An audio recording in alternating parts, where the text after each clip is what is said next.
আসসালামু আলাইকুম। সেরা স্বাদের আলুর চপ রেসিপি নিয়ে আজ আপনাদের সামনে হাজির হলাম। আজকের আলুর চপ রেসিপি একেবারেই ভিন্ন স্বাদের, ভিন্ন রকম খেতে ভীষণ মজাদার।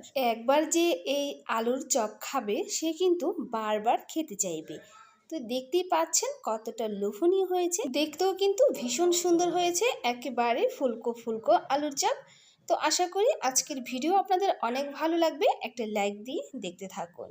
তো প্রথমে আমি আলু সেদ্ধ করে নিয়েছি, আলুগুলোকে মেশ করে নিব। এদিকে আমি নিয়ে নিয়েছি পেঁয়াজ কুচি, ধনিয়া পাতা কুচি। তো পেঁয়াজটা কিন্তু একেবারে মিহি কুচি করে কেটেছি, ধনিয়া পাতা কুচি নিয়েছি, শুকনো মরিচ কুচি নিয়েছি, কাঁচামরিচ কুচি নিয়েছি। আবারও বলে নিচ্ছি, আজকের আলুর চপ কিন্তু স্পেশাল, সবাই কিন্তু ফুল ভিডিওটি দেখে যাবেন। তো এখন আলুগুলোকে আমি ম্যাশ করে নিয়েছি। তো এই দেখুন কতটা মিহি করে নিয়েছি, যেন দানাটে ভাব না থাকে। এখন আমি চলে যাব চুলায়।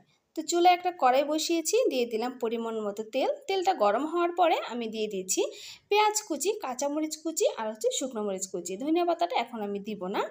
এখন এই পেঁয়াজটাকে আমি বেরেস্তা করে নিব।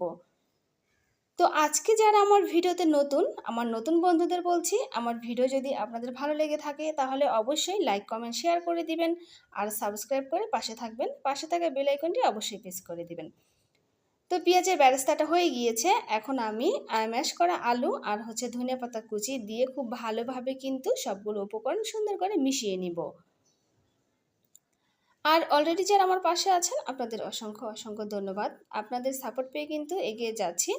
ইনশাআল্লাহ সবসময় আপনারা আমার পাশে থাকবেন। তো আলুর পুরটা হয়ে গিয়েছে। এখন আমি 1 কাপ বেসন কিন্তু চেলে নিচ্ছি। বেসনটা অবশ্যই চেলে নেবেন। চেলে নিলে এতে কি হয়, বেসনে যে একটা লাঞ্চ থাকে সেটা কিন্তু আর গোলার মধ্যে থাকে না। আর বেগুনি কিন্তু সুন্দর হয়, বেগুনি বা আলুর চপ যাই বানান না কেন। আদা রসুন বাটা দিয়ে দিলাম 1 টেবিল চামচ। এখানে নিয়ে নিয়েছি স্বাদ মতো লবণ, খাবার সোডা আর মরিচের গুঁড়া, ধনিয়া গুঁড়া, জিরার গুঁড়া। আরও দিয়েছি সামান্য যত রং, যেন কালারটা ভীষণ সুন্দর আসে। এখন আমি অল্প অল্প করে পানি দিব আর গোলাটা কিন্তু রেডি করে নিব, আলু চপের গোলাটা। তো একেবারে বেশি পানি দিতে যাবেন না, অল্প অল্প করে পানি দিবেন আর সুন্দর করে কিন্তু এই ব্যাটারটা রেডি করে নেবেন। তো দেখতে পাচ্ছেন আমার ব্যাটারটা রেডি হয়ে গিয়েছে। আর আমি কীভাবে ফেটিয়ে নিচ্ছি সেটা একটু লক্ষ্য করবেন। আপনার এই ফেটানোর উপরে কিন্তু অনেক ফুলকো ফুলকো হওয়ার কিন্তু চান্স থাকে। যত ভালো করে ফেটবেন আপনার আলু চপ তত ফুলকো হবে। তো রেডি হয়ে গিয়েছে। এখন আমি পুরটাও রেডি করে নিব। পুরটা ঠান্ডা হয়ে গিয়েছে, এখন আমি আলু চপে শেপ করে নিব। তো দেখতেই পাচ্ছেন পুরটা কত লোভনীয় হয়েছে। এভাবে যদি আপনারা আলু চপ বানান, স্পেশাল আলু চপ খেতে কিন্তু ভীষণ ভালো লাগবে, সবাই কিন্তু আপনারা সুনাম করবে।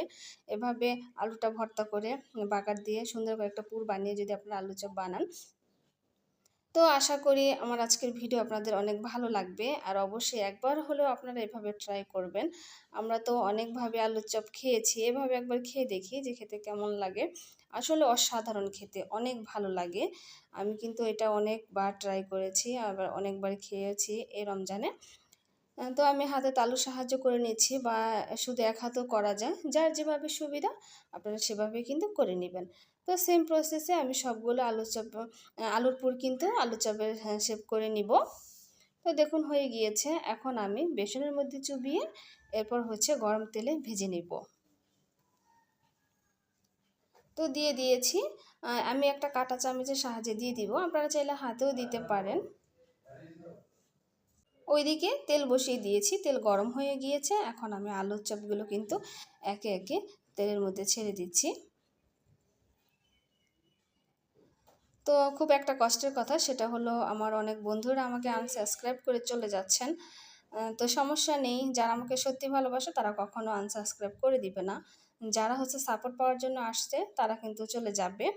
যাক, যখন আমার ভাগ্যে লেখা আছে সফলতা অর্জন করা তখনই হবে, কোনো ঘাবড়ানোর কোনো ইয়ে নেই। তো দেখুন ফাইনালি কিন্তু আমার আলু চপগুলো হয়ে গিয়েছে, কতটা সুন্দর হয়েছে, ভীষণ মজা হয়েছিল খেতে আর ভীষণ ফুলকো ফুলকো হয়েছিল। আপনারা কিন্তু অবশ্যই একবার এরকমভাবে ট্রাই করবেন আর আমার কমেন্ট বক্সে এসে আমাকে জানাবেন যে এমন করে বানালে খেতে কেমন হয়। তো আজকের মতো এই পর্যন্তই, দেখা হবে নতুন কোনো ভিডিও নিয়ে। সে পর্যন্ত সবাই ভালো থাকবেন আর আমার জন্য সবাই দোয়া করবেন। আর আমি সবসময় আপনাদের জন্য দোয়া করি যে আপনারা ভালো থাকেন, সুস্থ থাকেন। তো আসসালামু আলাইকুম।